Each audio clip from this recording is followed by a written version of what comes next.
إن الحمد لله نحمده ونستعينه ونستغفره ونؤمن به ونتوكل عليه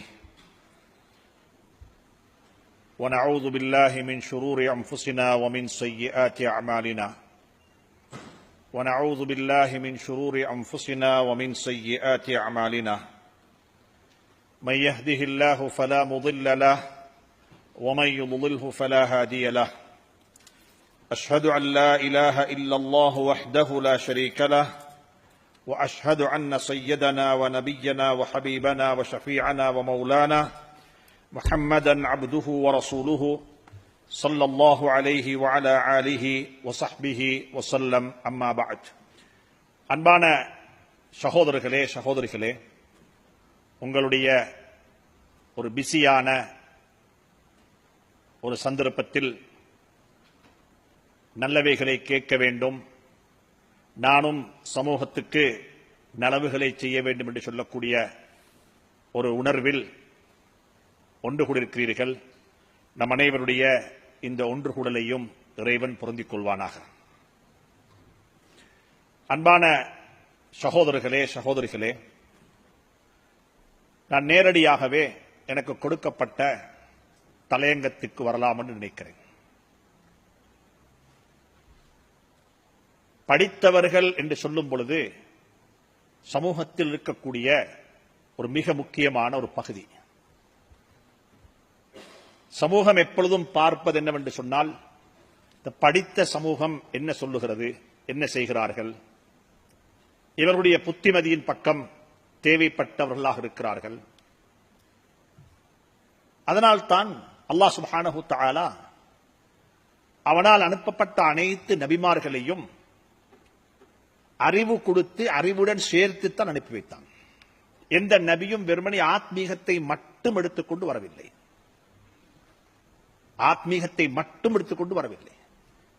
ஆத்மீக பணிக்காக வேண்டி வந்த நபிமார்கள், அவர்களுக்கு அல்லாஹ் சுப்ஹானஹு தஆலா அந்தந்த காலத்தில் இருந்த துறை சார்ந்த அறிவுகளை கொடுத்து துறை சார்ந்த நிபுணர்களாகத்தான் அல்லாஹ் சுப்ஹானஹு தஆலா அவர்களை உலகத்துக்கு அனுப்பினான்.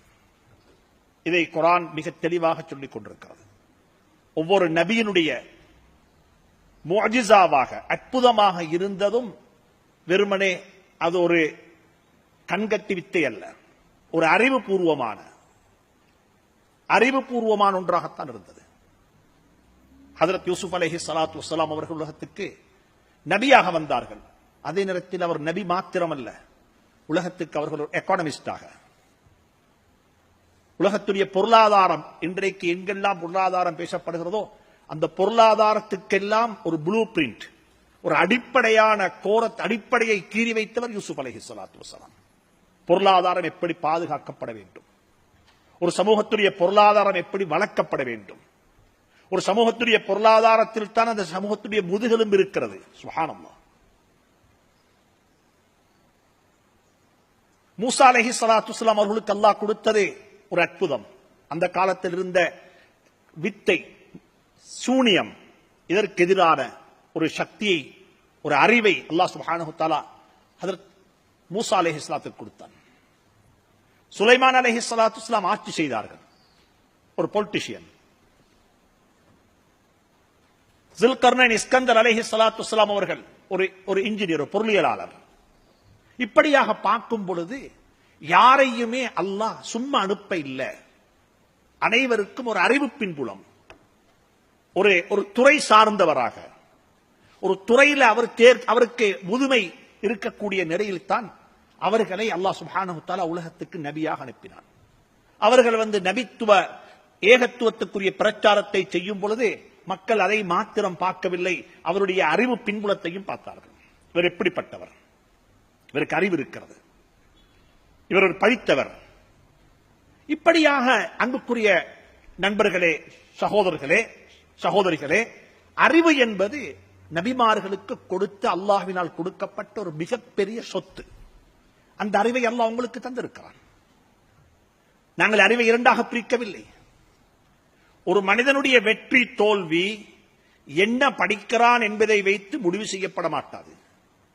ஒரு மனிதனுடைய வெற்றி தோல்வி எதற்காக வேண்டி படிக்கிறான் என்பதை வைத்துத்தான் முடிவு செய்யப்படும். ஏன் படிக்கிறார்? புகாரி படித்தவர்கள் எல்லாம் சொர்க்கவாதிகளும் அல்ல, மெடிசின் படித்த அனைவரும் நரகவாதிகளும் அல்ல. எதற்காக வேண்டி படிக்கிறார்? ஹஜ்ரத் ஈசா அலைஹிஸ்ஸலாத்து வஸ்ஸலாம் ஒரு ஒரு ஒரு ஒரு மெடிக்கல் ஃபீல்ட்ல ஒரு வைத்தியர். அவர் வைத்தியம் செய்தார்.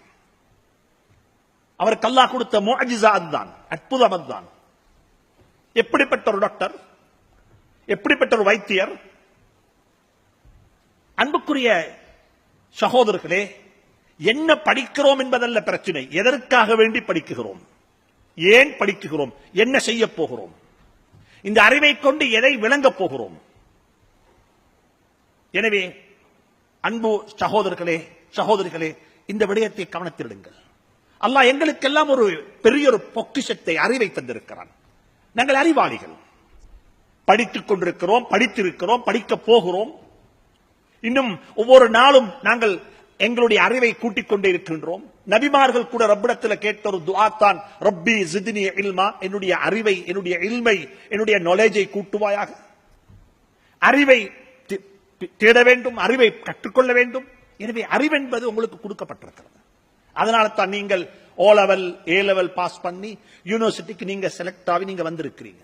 எத்தனை ஆயிரம் பேர் முயற்சி செய்தார்கள். இப்ப நாங்க யோசிக்க வேண்டும், என்னுடைய ரெஸ்பான்சிபிலிட்டி என்ன, சமூகம் என்னிடமிருந்து எதிர்பார்ப்பது என்ன, சமூகத்துக்கு நான் செய்ய வேண்டியது என்ன.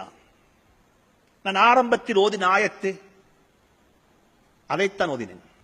குர்ஆனுடைய ஆரம்பத்திலேயே அல்லாஹ் சொல்லிவிட்டான், நீங்க என்ன செய்ய வேண்டும், நீங்க என்ன செய்ய வேண்டும், என்னுடைய பணி என்ன.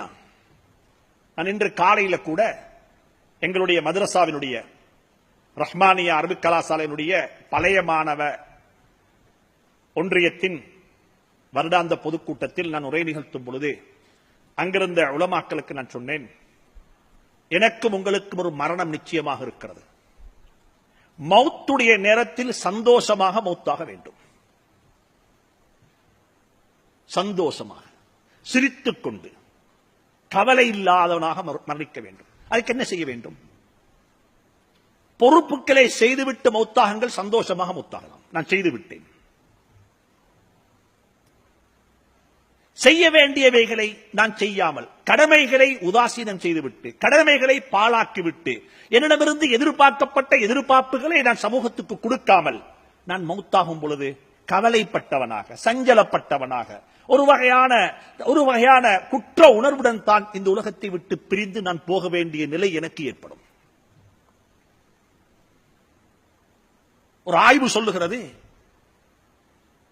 இந்த நாட்டில் 97% சமூகம் அப்படித்தான் மூத்தாகிறது, சந்தர்ப்பத்தை நழுக விட்டு விட்டு.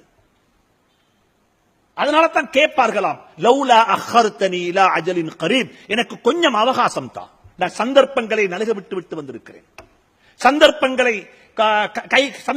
நழுக விட்டு விட்டு வந்திருக்கிறேன், எனக்கு ஒரு அவகாசம் கொடு, அதை நிறைவேற்றி விட்டு வரப்போகிறேன் என்று கேட்பார்.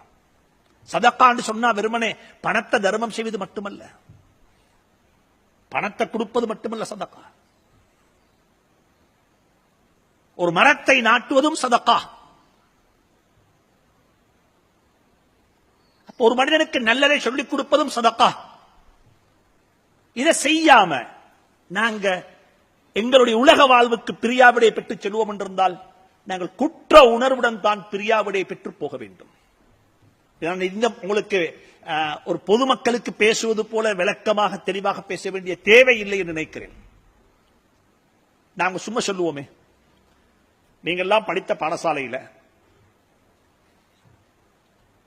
எத்தனையோ ஆசான்களுக்கும் எத்தனையோ பிரின்சிபல்மாருக்கும் பிரியாவிடை வைபவம் நாங்கள் வைத்திருப்போம் தானே. எத்தனையோ சார்மார் அனுப்பியிருப்போம், எத்தனையோ பிரின்சிபல்மார் அனுப்பியிருப்போம், சொல்லுங்களேன், அனுப்பியிருப்போம். இந்த அனுப்பக்குள்ள ஒரு பிரின்சிபல் அனுப்புறதுக்கு அவரு 5 வருஷம் ஸ்கூல் இருந்தாரு, அவருடைய சேவை காலம் முடிந்து அவரு ஸ்கூல் விட்டு போறாரு, அவர் ஒன்று ரிட்டையர்ட் ஆகி போறாரு அல்லது ஸ்கூலுக்கு இன்னொரு ஸ்கூலுக்கு மாறி போறாரு, அவருக்கும் ஒரு பிரியாவிடை வைக்கப்படுகிறது. அந்த இன்விடேஷன் கார்டு எடுத்துக்கொண்டு ஊரில் இருக்கக்கூடிய ஒரு பிரமுகர்கிட்ட போய் ஸ்கூல்ல பிரின்சிபலுக்கு ஒரு பிரியாவிடை நீங்களும் வாங்க என்று சொல்லி இன்விடேஷன் கொடுத்ததும், எப்பயோ போக வேண்டிய ஆளுக்கு என்னத்துக்கப்பா பிரியாவிடை, அவர் எப்பயோ போயிருக்க வேண்டும் என்று நாங்கள் கவலைப்பட்டு கொண்டிருந்தோம், அவருக்கு ஒரு பிரியாவிடையா? என்ன சொல்லுவார்கள்? இல்லை, இது ஒரு ஊர் வழக்கம், எங்கட ஜனாசாவுடைய தொழுகையும் அப்படி தொழுவார்கள். மௌத்தான அடக்கிறதுக்கு ஒரு முறையொண்டிக்கு தானே, அந்த ப்ரொசீஜரை செஞ்சுட்டு போம். அந்த உணர்வுடன் எங்கட ஜனாசாவுக்கு மக்கள் வரக்கூடாது. இவர் செய்த சேவைகளுக்கு, இவருடைய சமூக பணிக்கு என்னால் இதையாவது செய்ய முடியாவிட்டால் நான் ஒரு நன்றி கெட்டவன் என்ற உணர்வுடன் என்னுடைய ஜனாசாவுக்கு மக்கள் வர வேண்டும்.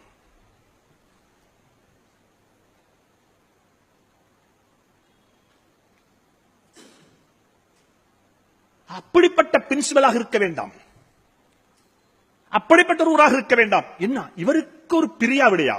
ஏனப்பா அவசரப்படுறீங்க? இல்ல அவருடைய காலம் முடிஞ்சு போக போறாரு.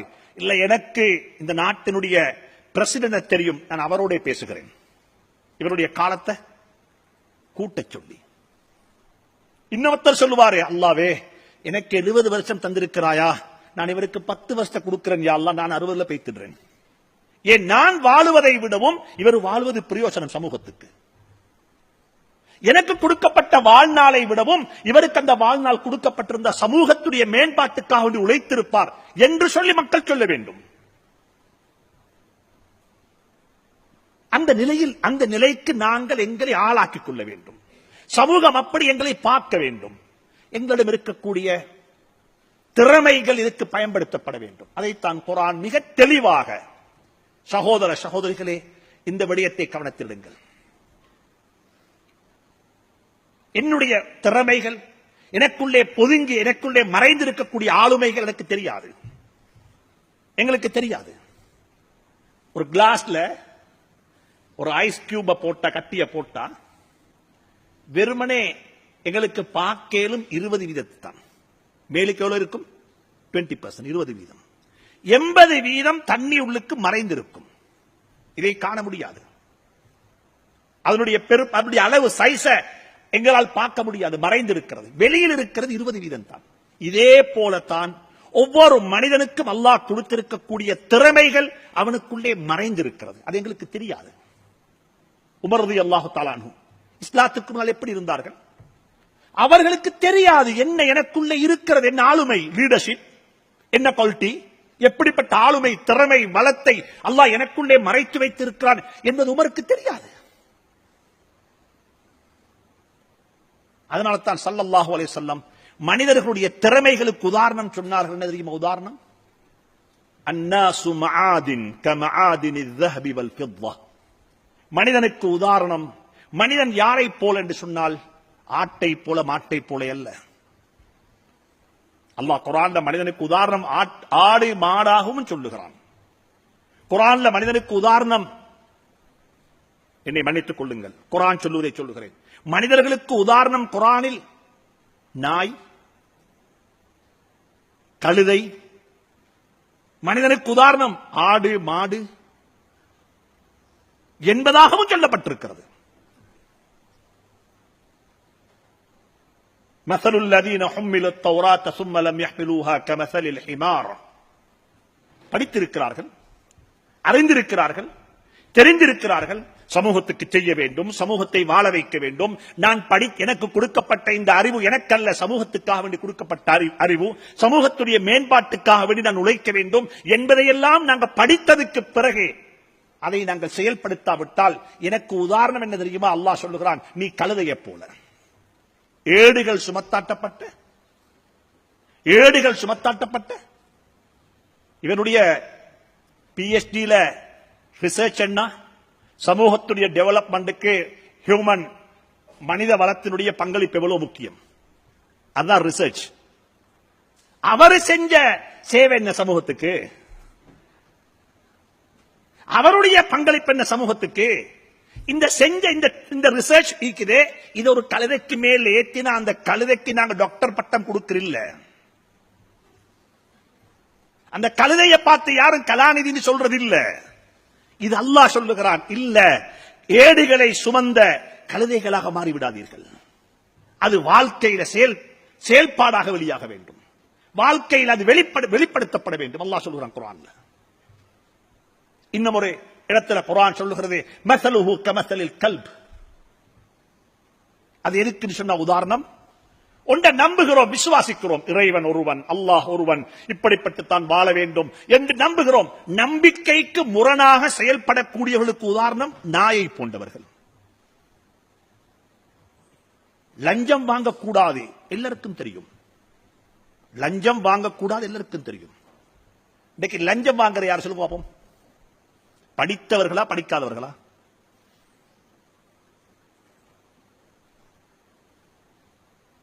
லஞ்சம் எடுக்கிறது படிக்காதவர்கள் அல்ல, படித்தவர்கள்.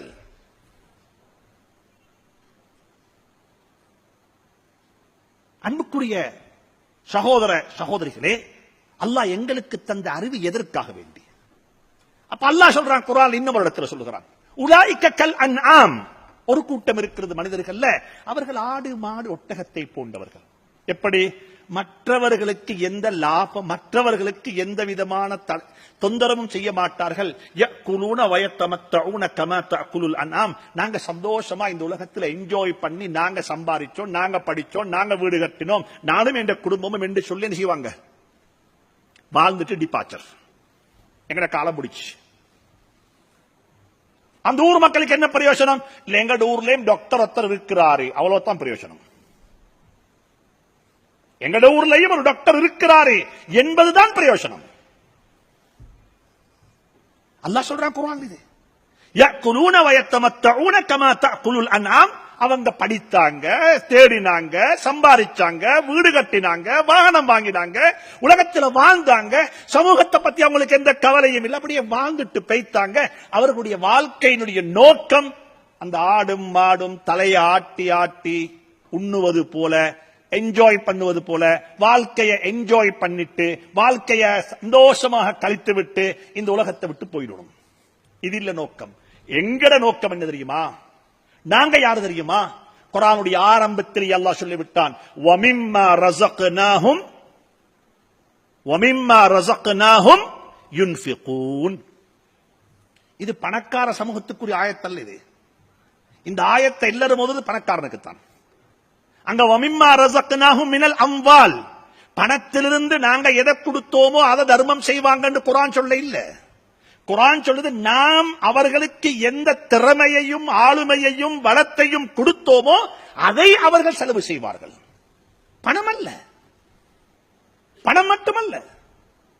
உலமாக்களுடைய லீடர்ஷிப், உலமாக்களுடைய ஆத்மீக வழிகாட்டல், உலமாக்களுடைய ஆத்மீக கைடன்ஸ் வழிகாட்டல், செல்வந்தர்களுடைய பணம், கல்விமான்களுடைய என்ன கல்வி பின்புலம், அனுபவம், அவர்களுடைய லீடர்ஷிப், இதெல்லாம் ஒன்று சேர வேண்டும்.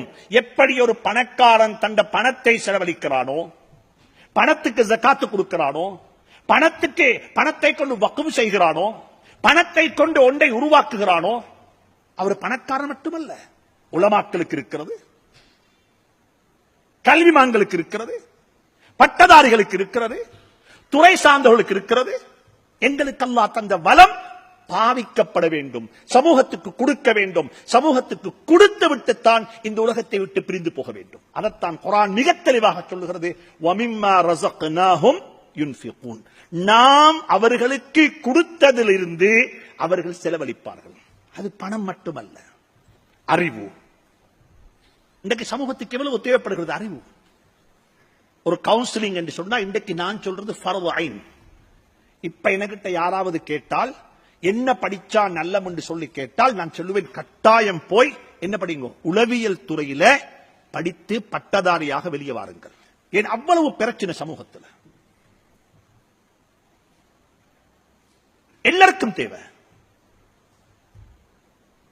ஒரு வகையான அழுத்தத்தோடு நாங்கள் வாழ்ந்து கொண்டிருக்கிறோம். ஏன் வாழுகிறோம் என்றே தெரியாது. நீங்க பார்த்திருப்பீங்க சோசியல் மீடியாவில், மகள் பட்டதாரி எல்எல்பி முடிச்சிருக்கிறா, மகளோட வாழ்க்கையில் என்ன பிரச்சனை? கல்யாணம் டிவோர்ஸ் ஆகிட்டது. வாப்பா ஒரு வைத்தியர் டாக்டர். அவர் என்ன டாக்டர் சொன்னால் அவரு ஒரு ஃபீல்ட்ல ஒரு மெடிக்கல் ஃபீல்ட்ல டாக்டர் ஒருத்தர், அதுல PhD, அதுல அவரு ப்ரொஃபஸரா இருக்கிறாரு. மகளுடைய பிரச்சனை, வாப்பக்கும் மகளுக்கும் என்னாச்சு, லைஃப் வெறுத்துட்டுது. 2 பேரும் ஒரு கார்ல ஏறி போய், சொந்த கார்ல போய், வாப்ப மகளுடைய கையில ஒரு இன்ஜெக்ஷனை கொடுத்தாரு, மகள் வாப்பட கையில் இன்ஜெக்ஷன் கொடுத்தாரு. 2 பேரும் மாறி மாறி இன்ஜெக்ஷன் அடித்து 2 பேரும் செத்து போயிட்டாங்க. என்ன பிரச்சனை? உளவியல் பிரச்சனை. வாழ்க்கையில் ஒரு வகையான அழுத்தம், தற்கொலைகள் கூடிக்கொண்டு போகுது. அப்ப சமூகத்தில் எங்களுடைய திறமைகள் வளங்களை கொண்டு அல்லாஹ் எங்களுக்கு தந்த இதை கொண்டு சமூகத்தை வாழ வைக்க வேண்டும், சமூகம் வாழ வேண்டும். இன்னைக்கு சமூகத்துள்ள பிரச்சனைகள் இடம் காணுங்கள். டிவோர்ஸ் இனி இல்லை என்ற அளவுக்கு போயிட்டது. திருமணம் முடிக்க வேண்டிய வயதில் திருமணம் முடிக்காத பெண்களுடைய பெர்சன்டேஜ் ஹை, வெரி ஹை. குழந்தைகள் இல்லாம, பெற்றோர்கள் இல்லாம தனி குழந்தையாக வாழக்கூடிய குழந்தைகள் இன்றைக்கு கூட. வாப்பா இல்ல, வாப்பா வெளிநாட்டுல, உம்மா வெளிநாட்டுல, புள்ள எங்கேயோ ஒரு இடத்துல. இப்படிப்பட்ட ஒரு குழந்தையை கொண்டு நீங்கள் சமூகத்துக்கு இந்த குழந்தை என்ன செய்யும்? எனவே மிக வினயமாக சொல்லுகிறேன், அன்பாக சொல்லுகிறேன், இரக்கமாக சொல்லுகிறேன், நான் சமூகத்துக்கு என்ன செய்ய வேண்டும், என்னுடைய பணி எப்படி அமையப் போகிறது, இதைத்தான் கவனத்தில் கொள்ள வேண்டிய தேவை இருந்து கொண்டிருக்கிறது. நாளைய கியாமத்துடைய நாளையில் நாங்கள் இதை பற்றி விசாரிக்கப்படுவோம். உனக்கு இந்த நியமத்தை தந்தேன், இந்த அருளை தந்தேன், இந்த பாக்கியத்தை தந்தேன், இதை கொண்டு நீ என்ன செய்தாய், நீ என்ன செய்தாய்? நானும் நீங்களும் ரப்பிடத்தில் பதில் சொல்லித்தான் ஆக வேண்டும். இதுக்கு பதில் சொல்லாமல் எங்களுக்கு அந்த இடத்தை விட்டு நகர்ந்து போக முடியாது. அல்லாஹ் எனக்கு தந்திருக்கிறான், என்னிடத்தில் ஆளுமை இருக்கிறது. இந்த ஆளுமையை நான் சரியாக பயன்படுத்த வேண்டும், சமூகத்துக்கு திருப்பி கொடுக்க வேண்டும். இன்னும் மட்டும் சொல்றேன், பிளீஸ், கடன் இல்லாம மௌத்தாகுவோம், கடன் இல்லாம மௌத்தாகுவோம். ஒன்று சொன்னேன், சந்தோஷமா மௌத்தாகுவோம். 2வது சொல்லுகிறேன், கடன் இல்லாமல் மௌத்தாகுவோம். கடன் என்றா என்ன? கொடுக்க வேண்டிய ரூபாக்கள், கொடுக்க வேண்டிய சதங்கள் அல்ல கடன், அது மட்டுமல்ல கடன். எனக்கு உதவி செய்தவர்களுக்கு பிரதிபகாரம் செய்யாம நான் மௌத்தாக மாட்டேன்.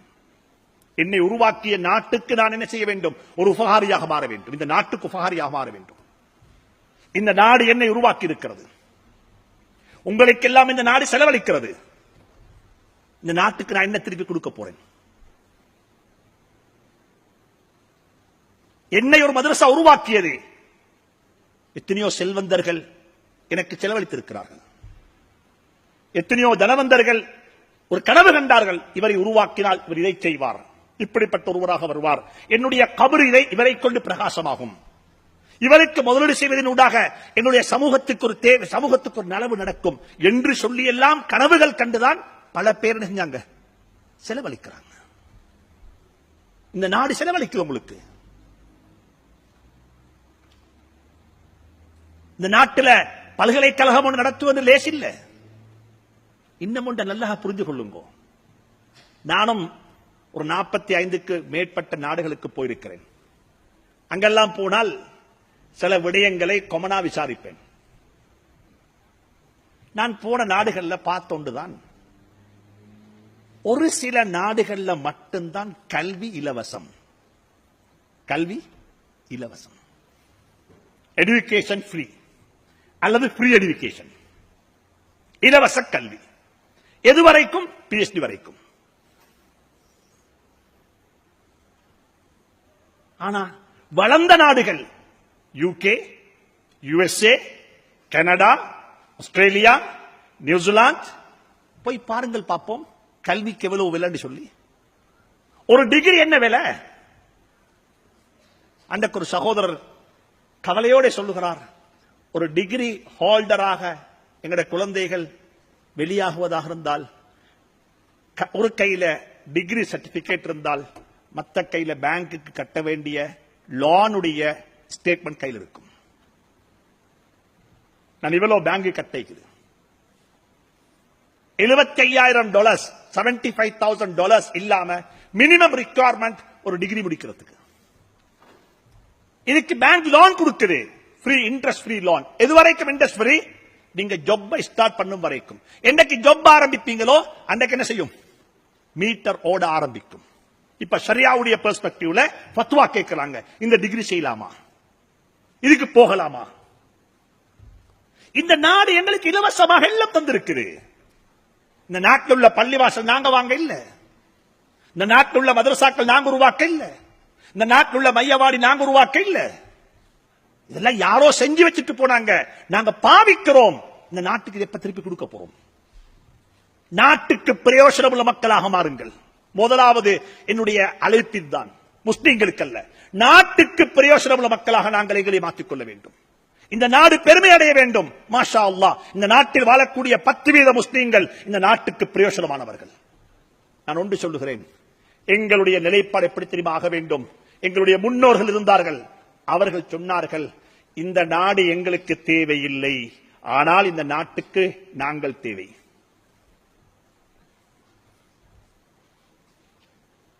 இந்த நாடு எங்களுக்கு தேவையில்லை, எங்களுக்கு எங்கும் வாழலாம், எங்களுடைய பூர்வீக இடத்துக்கு எங்களுக்கு போய் சேரலாம். ஆனால் அந்த நாட்டில் அந்த காலத்தில் வாழ்ந்த சிங்கள ராஜாக்கள் சொன்னார்கள், இல்லை, உங்களுக்கு தேவையில்லை இந்த நாடு, ஆனால் இந்த நாட்டுக்கு நீங்கள் தேவை.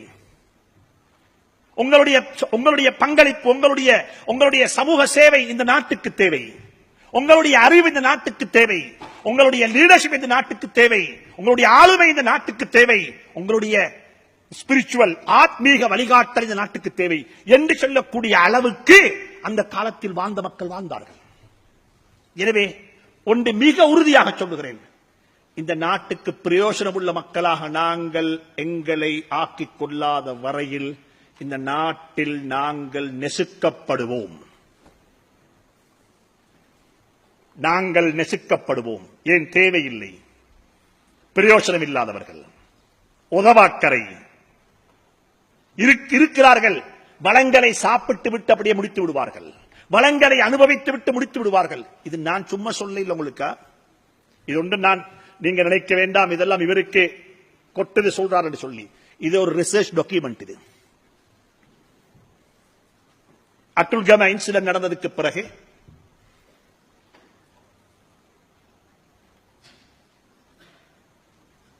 எங்களை ஒரு group intellectuals, professionals, business people, உலமாக்கல் என்று சொல்லி இருக்கக்கூடிய ஒரு போரம்ல மாற்று மதத்தை சார்ந்த சில முக்கியமான சில சகோதரர்கள் ஒரு நாள் இரவு 11:30 மணிக்கு பிறகு சந்தித்தார்கள். இரவு நேரம். ஏன்னா அவர்களுக்கு பயம் எங்களை சந்திப்பதற்கு, பிரச்சனை எங்க தலைக்கு மேல போய்கொண்டிருக்கிற நேரம். அவர்கள் சந்தித்து சொன்னார்கள், இந்த பிரச்சனையை நீங்கள் லேசா பார்க்க வேண்டாம், இது ஒரு ஊருக்கு அடிச்ச பிரச்சனையாக இந்த பிரச்சனையை நீங்க என்ன செய்ய வேண்டாம், அணுக வேண்டாம். இந்த பிரச்சனைக்கு பின்னால் இருக்கக்கூடிய பின்புலம் என்ன, சயின்டிபிக்கல் விஞ்ஞான பூர்வமாக இது ஒரு டாக்குமெண்டாக வர வேண்டும் என்று சொல்லி சொன்ன சந்தர்ப்பத்தில் அங்கிருந்தவருடைய கண் தொடப்பட்டது. எஸ், இது கட்டாயம் செய்யப்பட வேண்டும். அப்ப யார்கிட்ட கொடுக்கிறது? இதை யாரு செய்யணும்? எங்களை பத்தி நாங்கத்தான் ரிசர்ச் பண்ணணும். எங்களை பத்தி யார் ரிசர்ச் பண்ணணும்? நாங்கத்தான் பண்ணணும். தேடி பார்த்தா முஸ்லீம்களை பத்தி ரிசர்ச் பண்றதுக்கு முஸ்லீம்கள் ஒரு அமைப்புண்டு இல்ல, ஹிஸ்டரியும் இல்ல, ஆய்வும் இல்ல, அட்ரஸும் இல்ல, இருப்பிடமும் இல்ல. ரிசர்ச் உண்டு. எங்களை பத்தி நாங்க யாரு, எங்கள்கிட்ட பலகீனம் என்ன, எங்களுடைய ஸ்ட்ரென்த் என்ன, எங்களுக்கு இருக்கிற த்ரெட் என்ன, இதை பத்தி ஆய்வு செய்வதற்கு ஒரு போதுமான பொடி எங்கள்கிட்ட இல்ல என்ற முடிவுக்கு தான் வந்தார்கள். அப்ப யாரை பிடிச்சுவோம்? ஒரு ஏஜென்சி, மாற்று மதத்தை சார்ந்த சகோதரர்கள். அவர்களை அணுகி அவர்கள் நியாயமான ரிசர்ச், எல்டிடி அந்த பயங்கரவாத யுத்தத்துக்கு பின்னால இந்த நாட்டில் பல வகையான ரிசர்ச் செஞ்சிருக்கிறாங்க. அவங்களோட கையில் இதை பாரம் கொடுத்தோன்னே அவங்க இதுக்கு 700,000 rupees, 7 லட்சம் ரூபாய் சார்ஜ் பண்ணினாங்க. அது ஒரு சகோதரர் கொடுத்தாரு, உடனே கொடுத்தாரு. இந்த டாக்குமெண்ட் கண்டிஷன் என்ன தெரியுமா? ஒரு அக்ரிமெண்ட் என்ன சொன்னால், இந்த ரிசர்ச் அவங்க செஞ்சு எங்களுக்கு அவர்கள் பிரசன்ட் பண்ணணும். ஒரு 100 பேரை கொண்ட ஒரு சபையில இந்த டாக்குமெண்ட் என்ன செய்யணும், பிரசன்ட் பண்ணணும். சரி, டன். டே டைம் எல்லாம் வச்சாச்சு. இத்தனாம் தேதிக்கு முந்தி இது செஞ்சிருப்போம். பெரிய ஒரு டாஸ்க். யாழ்ப்பாணத்திலிருந்து ஹம்பந்தட்ட வரைக்கும் இடப்பட்ட பிரதேசங்கள்ல இவர்கள் டிராவல் பண்ணி ஒவ்வொருத்தட்ட ஒப்பீனியன் எடுக்கணும். ஆய்வு என்று சொன்னா வெறுமனே புத்தகத்தை பார்த்து ஆய்வு செய்ய முடியாது. இந்த ஆய்வு ஒரு ஃபீல்ட் விசிட்டாகத்தான் அமையும். அப்படின்னு சொல்லி அவர்கள் இந்த ஆய்வெல்லாம் செஞ்சு முடிச்சிட்டு வந்து எங்களை சந்தித்தார்கள். சந்தித்த நேரத்தில் இவங்க ஒரு கொஞ்சம் இவங்களுடைய பேச்சில சின்ன ஒரு மாத்தம். என்ன மாத்தம் தெரியுமா?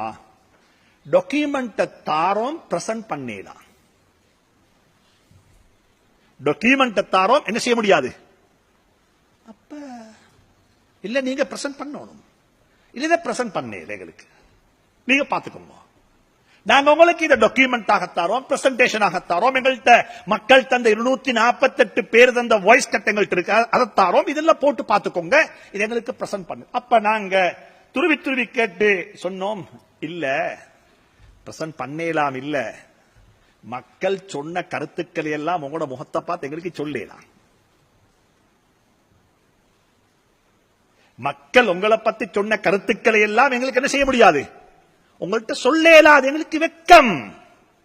எப்படி சொல்றது? நனவுகள் சொல்லி இருந்தா நாங்க பெருமையா சொல்லுவோம். ஆஹா. அப்ப அங்கிருந்து ஒருத்தர் சொன்னார், இல்ல நாங்க ஒரு கேன்சர் நோயாளி.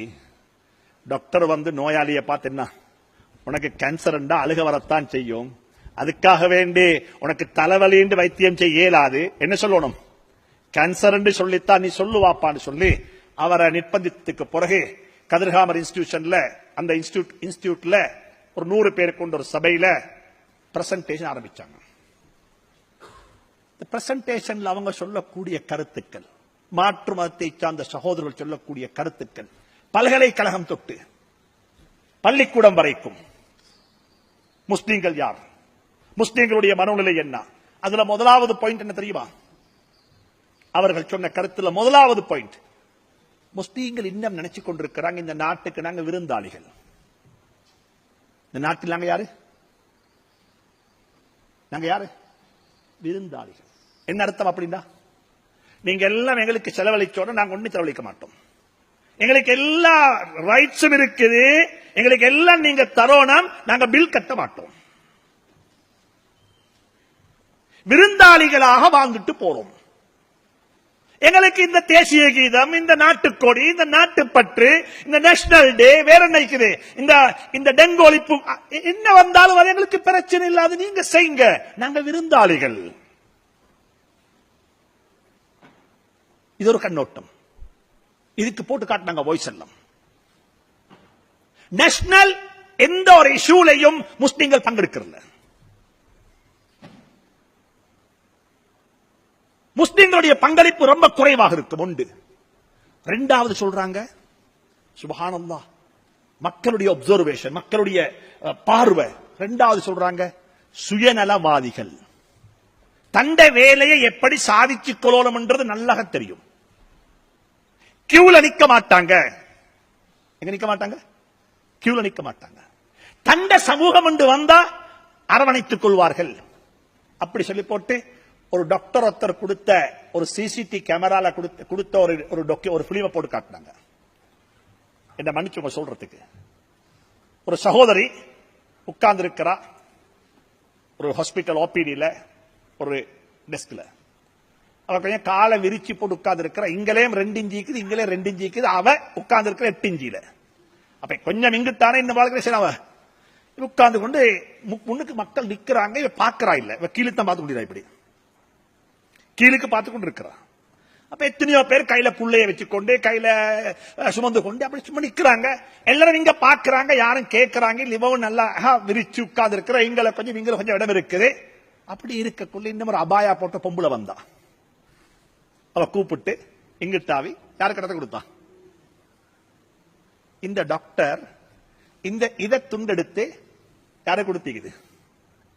இதுதான் இந்த சமூகம். இதுதான் இந்த சமூகம். எங்களை இப்படி எல்லாம் அப்சர்வ் பண்றாங்க. அவங்க பார்க்கிறது சரி, பிழை அல்ல, பார்க்கத்தான் வேணும்.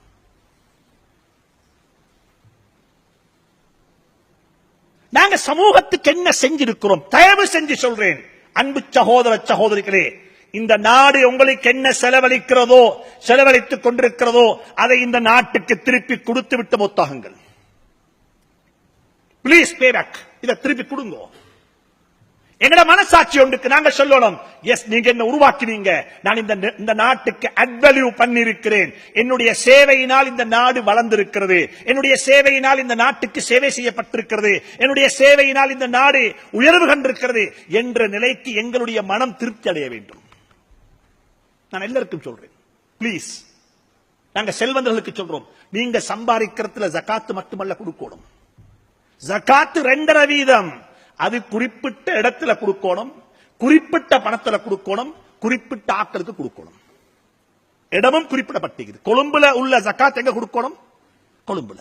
கண்டி ஜகாத்து கண்டியில, யாழ்ப்பாணத்துடைய ஜகாத்து யாழ்ப்பாணத்துல, குறிப்பிட்ட இடத்துல, குறிப்பிட்ட பணத்துல, எல்லா பணத்திலையும் அல்ல. காணி, பூமி, வீடு, வாசல், வேற என்ன வாகனம், கையில் உள்ள ஜுவல்லரி, இதுக்கெல்லாம் ஜகாத் இல்ல. ஜகாத்ன்றது குறிப்பிட்ட பணத்துக்கு, குறிப்பிட்ட இடத்தில், குறிப்பிட்ட பணத்தில், குறிப்பிட்ட சில நபர்களுக்கு கொடுக்கப்படக்கூடியதுதான் என்ன?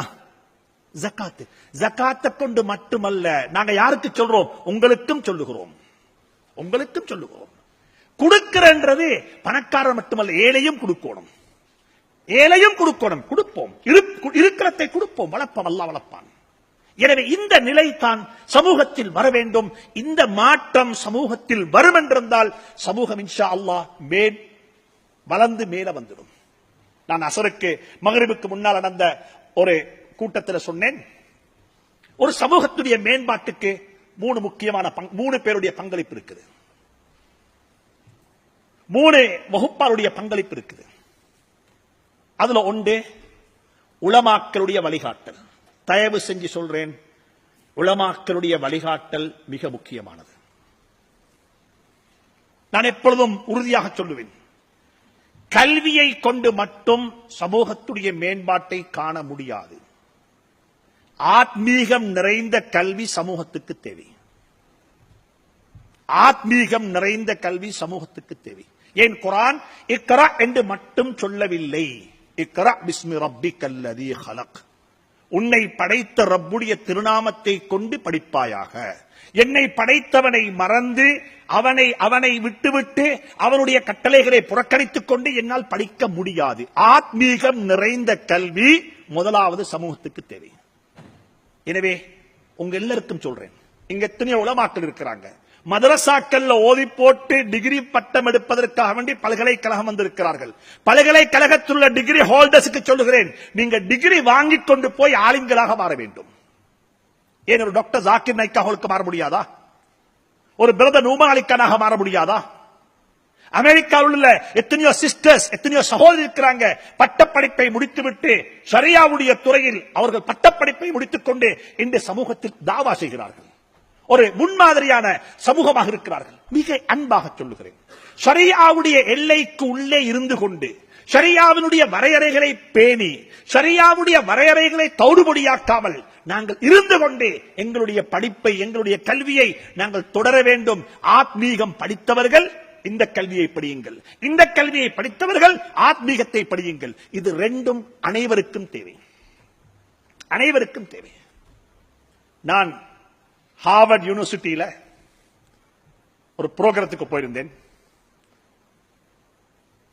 அங்க ஒரு 400-450 பேர் கொண்ட ஒரு சபையில இஸ்லாமிக் டெவலப்மெண்ட் பேங்க் உடைய அட்வைசர், ஒரு எக்கானமிஸ்ட் பிரதர் உமர் சாப்பா அவர்கள் கடைசியாக ஒரு உரை நிகழ்த்தினார்கள்.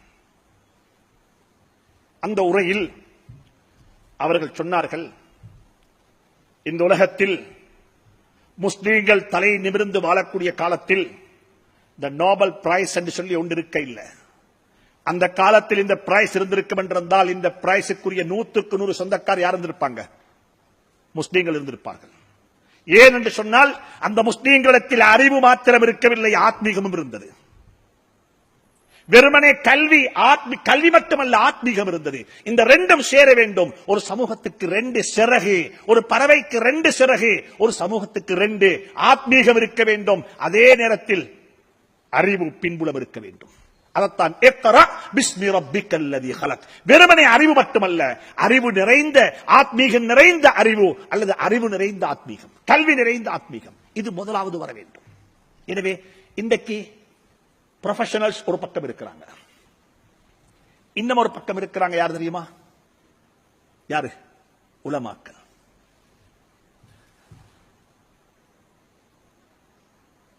இவங்க ரெண்டு பேருக்கு இடையில ஒரு கேப், பெரிய ஒரு கேப் உண்டு, பிரிட்ஜ் ஒன்று இல்ல. இவங்க ரெண்டு பேரும் சேர்க்கல. நீங்க பேசுறது எங்களுக்கு தெரியாது, நாங்க பேசுறது உங்களுக்கு தெரியாது. இதுக்கு அழகான உதாரணம் சொல்றேன். மௌலானா நத்வி, அபுல் ஹசன் அலி ஹுசைன் நத்வி, உங்க எல்லாருக்கும் அட்வைஸ் பண்றேன், அவருடைய கிதாபுகள் எடுத்து வாசிங்க, டவுன்லோட் பண்ணலாம். நியாயமான இங்கிலீஷ்ல அவருடைய புக்ஸ் இருக்குது. அவருக்கு அல்லாஹ் கொடுத்த அந்த மிக்சர் எல்லாருக்கும் கொடுக்க இல்லை. மௌலானா மௌதூதியோட அவருக்கு இருந்த நெருங்கின உறவு, மௌலானா இலியாசுடன் இருந்த நெருங்கின உறவு, மௌலானா ஹசனுல் பன்னா இஹ்வானுடைய தலைவருடைய இருந்த நெருங்கின உறவு, அவருடைய குடும்ப பின்னணி, ஹஜ்ரத் ஹசன் ரலியல்லாஹுடைய குடும்ப பின்னணியில வந்தவர், அவருடைய உம்மா ஒரு ஓத்தர், நல்ல கிதாபுகள், உம்மா தாய் பெரிய ஒரு அறிவாளி, அவருடைய வாப்பா பெரிய ஒரு ஹிஸ்டரி, உலகத்தில் வரலாறு எழுதின ஒரு பெரிய ஒரு மகான். அப்படிப்பட்ட பின்புலங்களை கொண்ட ஒரு நல்ல ஒரு மிக்சர் தான் யாரு? ஹஜ்ரத் மௌலானா அபுல் ஹசன் அலி ஹுசைன் நத்வி சாப் ரஹ்மத்துல்லாஹி அலைஹி. அவருடைய கிதாபுகள் எடுத்து வாசிங்க. ஆத்மீகமும் இருக்கிறது, அறிவும் இருக்கிறது, மாஷா அல்லாஹ் வழிகாட்டல் இருக்கிறது, சமூகத்துக்கு என்ன தேவை என்பதை மிக திறந்து எழுதுகிறார்கள். அவர்கள் சொல்லுகிறார்கள், ஸ்பெயின் எப்படி தெரியுமா விழுந்துச்சு? ஸ்பெயினுடைய வீழ்ச்சி எங்க தெரியுமா ஆரம்பிச்சிட்டு? அதுக்கு அவர் உதாரணம் சொல்றாரு. நாங்க எவ்வளவு தூரத்தில் கேப்ல இருந்தோம். இந்த பாராசூட் இருக்குது, பாராசூட் முதலாவது கண்டுபிடித்தது துருக்கியை அண்மித்திருக்கக்கூடிய ஒரு ஐரோப்பா நாட்டில். இந்த பாராசூட்ல மக்கள் மனிதர்கள் ஏறி பறக்கிறாங்க, ஃபிளை பண்றாங்க, இங்க மேல போறாங்க. மௌலானா நத்வி சொல்றாங்க, விஞ்ஞானம் அறிவியல் இந்த அளவுக்கு உயர்ந்து கொண்டு பலூன்ல பாராசூட்ல மக்கள் மேல பறந்து கொண்டிருக்கிறாங்க. இது இஸ்தம்பூலுக்கு மேலையும் பறந்து கொண்டிருக்குது, பள்ளிவாசல்கள்ல ஹுத்பா ஓதப்படுகிறது. இதே சூனியம், இதை பார்க்க வானம் என்று சொல்லி, இது சூனியம், இதை பார்க்க வானம். இது ஒரு கண்கட்டு வித்தை. மூசா அலைஹிஸ்ஸலாத்துடைய காலத்தில் ஃபிரௌனுக்கு கொடுக்கப்பட்ட அற்புதம் தான் இந்த அற்புதம். அவன் கையில் இருந்த சூனியத்தை தான் நீங்க பாக்குறீங்க. அவன் கம்ப போட்டான், பாம்பாக மாறிச்சுது, அது போலத்தான் இதுகும் என்று சொல்லி எங்க பள்ளி வாசல்கள்ல ஹுத்பா பிரசங்கம் செய்யப்பட்டு கொண்டிருந்த ஒரு காலம். சொல்றாங்க, அப்படிப்பட்ட ஒரு கேப் ஒன்று இருந்துச்சு. நான் அந்த கேப்பை இன்றைக்கு இலங்கையில் பார்க்கிறேன்.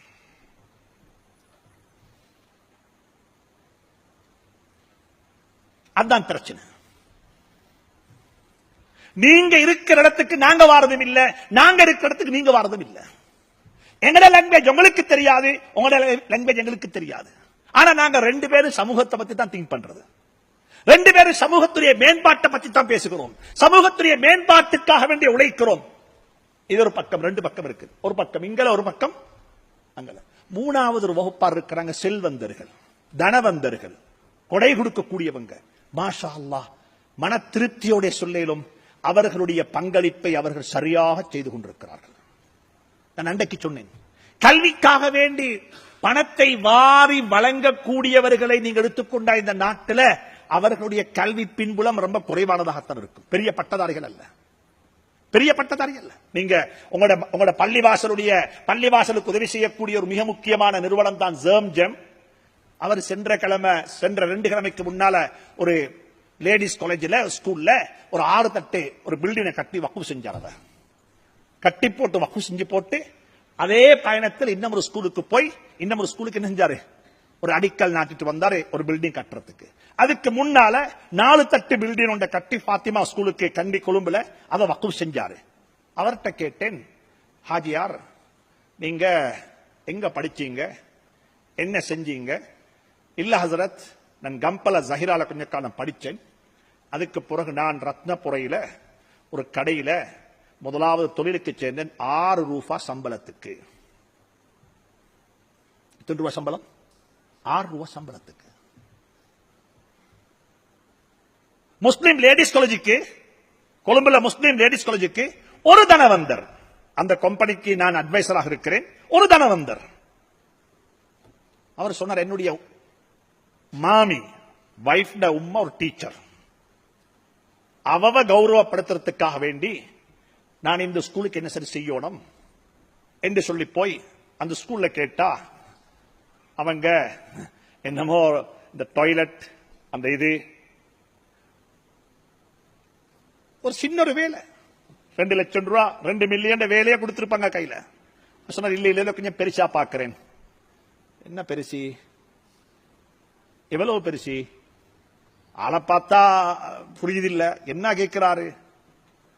கடைசிக்கு அவன் சொன்னாங்க, எங்களுக்கு ஒரு 9 தட்டு பில்டிங் வேணும், அப்ரூவல் பாஸ் ஆகிக்குது, பில்டிங் பிளான் பாஸ் ஆகிருக்குது, ஃபவுண்டேஷன் லெவல் முடிஞ்சு, அதுக்கு மேல் 9 தட்டு வேணும். எவ்வளவு ப்ராஜெக்ட்? 200 பில்லியன். தாங்க, நான் நாளைக்கு செஞ்சாரன், நான் செஞ்சு தரேன், நாளைக்கு வாங்க போட். இந்த ஸ்கூலுக்கு என்ன தலை சுத்துது, இப்ப என்ன மழக்காய்தான். அப்ப அவர் போனோடனே சொன்னாரு, நீங்க ஒன்றும் ஆச்சரியப்படவான, நான் ஒரு கேஷியர் வாப்பா. நான் யாரு?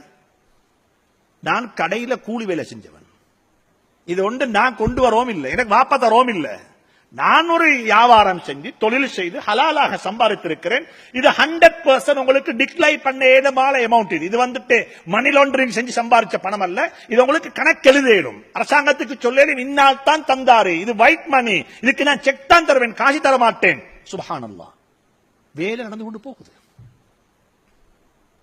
நலீம் ஹாஜியார் 5ஆம் ஆண்டு படித்தவர், தேசிய ஓலவல் கூட செய்யல. இந்த நாட்டில் 250 மதரசாக்கள் நடக்குது, யாரு செலவழிக்கிறாங்க? பள்ளிவாசல் யாரு கட்டுறாங்க? எனவே இந்த 3 வகுப்பார், ஒரு பக்கம் படித்த இன்டெலக்சுவல்ஸ், உங்களை போல திங்க் டேங்க், உங்களை போல அறிவாளிகள், உங்களை போல அறிவு பின்புலம் உள்ளவர்கள், இன்னொரு பக்கம் இருக்கிறாங்க உலமாக்கள், இன்னொரு பக்கம் யார் இருக்கிறாங்க? தனவந்தர்கள். இந்த 3 பேரும் சேர்ந்து சமூகத்தை கொண்டே முன்வைத்தால் தான் என்ன செய்யும்? அந்த சமூகம் மேம்படும் என்பதை கவனத்தில் கொள்ளுங்கள். அதனால் உங்களுக்கு நான் சொல்லக்கூடிய அறிவுரை என்ன தெரியுமா? நீங்க சமூகத்துடன் சேர வேண்டும், சமூகத்துடன் மிக்ஸ் ஆக வேண்டும், சமூகத்துடன் சேர்ந்து சமூகத்துடைய பிரச்சனைகளை இனம் காண வேண்டும், சமூகத்துக்கு என்ன வேணும் என்பதை பார்க்க வேண்டும். நீங்க சமூகத்துடன் விட்டு பிரிந்து போய் உங்களுக்கு ஒன்றும் செய்ய முடியாது. சமூகத்துடன் இணைந்து கொள்ளுங்கள்.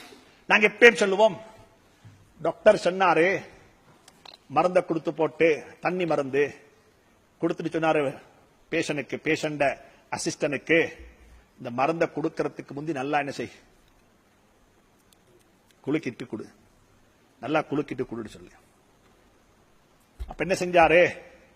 நல்லா டாக்டர் செய்றேன், வேற மருந்து கொடுக்க லேட், 1 hour லேட் ஆகிட்டு, 12 மணிக்கு கொடுக்க வேண்டிய மருந்து 1 மணிக்கு தான் கொடுத்தாரு. வந்த அவசரத்துல மருந்தை ஊத்தினாரு, ஊத்தி அப்படியே கொடுத்துட்டாரு. கொடுத்துட்டு தான் பார்த்தாரு, என்ன ஷேக் பிஃபோர் கொடுக்க முந்தி. அப்ப பார்த்தாரு சரி வரல, கலக்க இல்லையே, நோயாளியை வைத்து கலக்கினார், குலுக்கினார் நோயாளியை வைத்து. இந்த நிலைதான் எங்களுடைய நிலை. இன்னைக்கு நாங்க 3 பேரும் சேர்ந்து மிக்ஸ் பண்ணி ஒரு மிக்சர் ஒன்றை போட்டு, பணக்காரண்ட பணம், உலமாக்களுடைய அட்வைஸ், யாரு கல்விமான்களுடைய புத்திமதி, இதோட சேர்த்து ஒரு சமூகத்துக்கு கொண்டு நாங்கள் ஒரு மிக்சராக கொடுத்தால் நிச்சயமாக இந்த சமூகம் இந்த நிலையில இருக்காது. இந்த சமூகம் எங்க போய்த்திரும்? சமூகம் அடுத்த படிக்கு, அடுத்த கட்டத்தை நோக்கி போகும். இன்றைக்குள்ள பிரச்சனை, நாங்க யாரும் சேர்றதில்லை. நல்ல ஒரு சந்தர்ப்பம், நல்ல ஒரு அமைப்பு சந்தர்ப்பம், நாங்க சமூகமாக இருந்து கொண்டு இந்த சமூகத்துடைய நாங்க இந்த 3 வகுப்பாரும் ஒன்று சிறந்து ஒன்று திரண்டு நாங்க இந்த பணிகளை மேற்கொள்ளும் பொழுது எங்களுக்கு நல்ல முடிவுகளை, நல்ல ரிசல்ட்டை, நல்ல ஒரு வாழ்வை, நல்ல ஒரு கட்டமைப்பை இந்த நாட்டில் கட்டியெழுப்ப முடியும் என்பது நிச்சயம், அது சத்தியம். அதை நோக்கித்தான் நாங்கள் நகர வேண்டும். இதுதான் இன்றைய தலையங்கத்துடன் சம்பந்தப்பட்ட என்னுடைய ஒரு சின்ன அறிவுரை. சமூகத்துடைய மேம்பாட்டுக்காக வேண்டி நாங்கள் உழைத்துவிட்டு சந்தோஷமாக சமூகத்துடைய மேம்பாட்டை கண்ட நிலையில், பார்த்த நிலையில் நாங்கள் மரணிப்போம். இது ஒரு பகுதி. அடுத்த பகுதி தான் என்னுடைய உரையில் நான் தொட்டிக்காட்டினேன். நாங்கள் வாழக்கூடிய இந்த நாடு ஒரு சிறுபான்மை சமூகமாக நாங்கள் வாழ்ந்து கொண்டிருக்கிறோம்.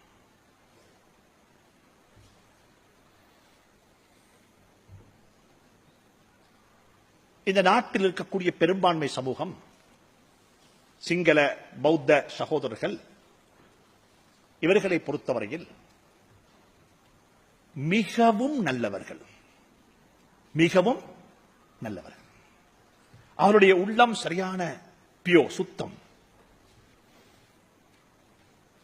அந்த மக்களுடைய உள்ளத்தில் கசடுகள் கிடையாது. அந்த மக்களுடைய உள்ளத்தில் துவேஷம் என்று சொல்லக்கூடிய மனப்பான்மை கிடையாது. ஆனால் விதைக்கப்பட்டிருக்கிறது. என்னுடைய பெரியப்பா Ameen sir, MIM Ameen sir அவர்கள் அவருடைய ஒரு புத்தகத்தில் குறிப்பிடுகிறார்கள், சிங்கள ராஜாக்கள் இந்த முஸ்லீம்களை எப்படி பார்த்தார்கள். சிங்கள ராஜாக்கள் இந்த முஸ்லீம்களுக்கு கொடுத்த இடம் என்ன? அவர் கேள்வி கேட்கிறார். ஏன் சிங்கள முஸ்லீம்கள்ல பாபர் இல்ல? நாங்க எல்லாம் முடிவெற்றோம் தானே, ஆனா பாபர் இல்லனா? கிழக்கு மாகாணத்துக்கு போனால் மாத்திரம் ஒரு சிலரை கண்டுகொள்வீர்கள். பெரும்பாலும் அவர்கள் இஸ்லாத்துக்குள்ள வந்தவர்களாகத்தான் இருப்பார்கள். டோபி இல்ல. என்ன இல்ல? டோபி, வண்ணான் தொழில் இல்ல. இன்றைக்கு டோபி, வண்ணான், அது டோபின்றது, டைக்லிங்ன்றது ஒரு மிக முக்கியமான ஒரு ப்ரொஃபஷனல் ஜாப் இன்றைக்கு. ஆனா அது கூட யார்கிட்ட இல்ல? முஸ்லீம்கள்ட்ட இல்ல. முஸ்லீம்கள் டோபி இல்ல, முஸ்லீம்கள் பாபர் இல்ல. ஆனா எல்லாரும் முடிவெற்ற, எல்லாரும் உடுப்பு கழுகுற. ஆனா முஸ்லீம்கள்ல நியாயமா இருக்கிறது குக், சமையற்காராக்கள். நல்ல ருசியா சமைப்பாங்க. உங்களோட வட்டலாப்பம் மாறி வட்டலாப்பம் எங்களுக்கு போட தெரியாதுவாங்க. உங்களோட நோம்பு கஞ்சி எவ்வளவு தான் எங்க வீட்டுல காய்ச்சாலும் அந்த ருசி வருது இல்லைன்னு வாங்க. பெருநாள் கண்ண என்ன கேட்பாங்க உங்கள்கிட்ட? கேட்பாங்க பாப்போம், பிரியாணி இல்லையா? அதை நீங்க கடையில வாங்கி கொடுத்தாலும் அவங்களுக்கு ருசியாத்தான் நிற்கும்.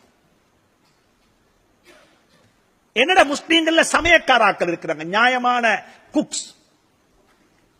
அதே போல முஸ்லீம்கள்ல வைத்தியர்கள், சிங்கள வெதமஹத்தியா மருத்துவம், சிங்களம், முஸ்லீம் வெதமஹத்திய. மாவனல்லையில, உடுநுவரையில, கல்ஹின்னேல, அக்குரனேல, ஒவ்வொரு ஊர்லயும் பிரபல்யமான தேர்ச்சி பெற்ற சிங்கள வெதமஹத்தியமா இருந்தாங்க.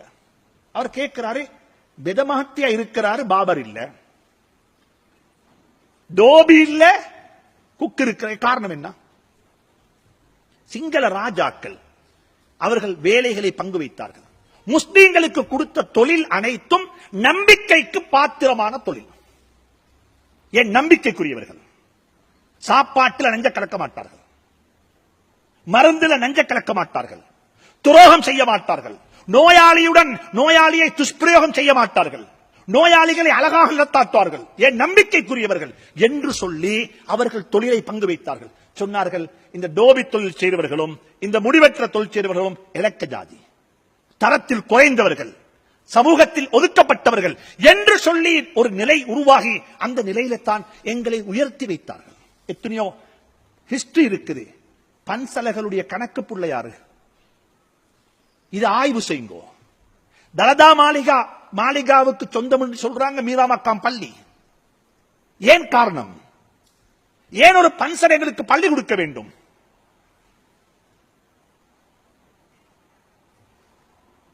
அன்பு சகோதரர்களே, இத ஒரு ஸ்டடி, ஒரு ஆய்வு செய்யுங்க. இந்த நாட்டில் நாங்கள் எப்படி வாழ்ந்திருக்கிறோம்? டாக்டர் சுக்ரி அவர்கள் மிக அழகா இதை ஆய்வு செய்திருக்கிறார். நாங்கள் அப்படிப்பட்ட ஒரு சமூகமாக வாழ்ந்தோம். பன்சலையினுடைய சொத்துக்களை நாங்கள் பாதுகாத்தோம், பாதுகாத்துக் கொண்டிருக்கிறோம், பாதுகாத்து கொடுத்தோம் அவர்களுக்கு. நான் சென்ற ரமலானுக்கு முன்னால, நோம்புக்கு கொஞ்சம் முன்னால பண்டார விலைக்கு போறேன் ஜும்மாவுக்கு. எங்களுடைய ஜம்சம் ஃபவுண்டேஷனுடைய ஒரு ஆக்டிவிட்டிஸ் இருந்துச்சு. அப்ப ஜும்மாவுக்கு போய்கொண்டிருக்கும் பொழுது எனக்கு ஒரு கால் வந்துச்சு. சுப்ஹானல்லாஹ்,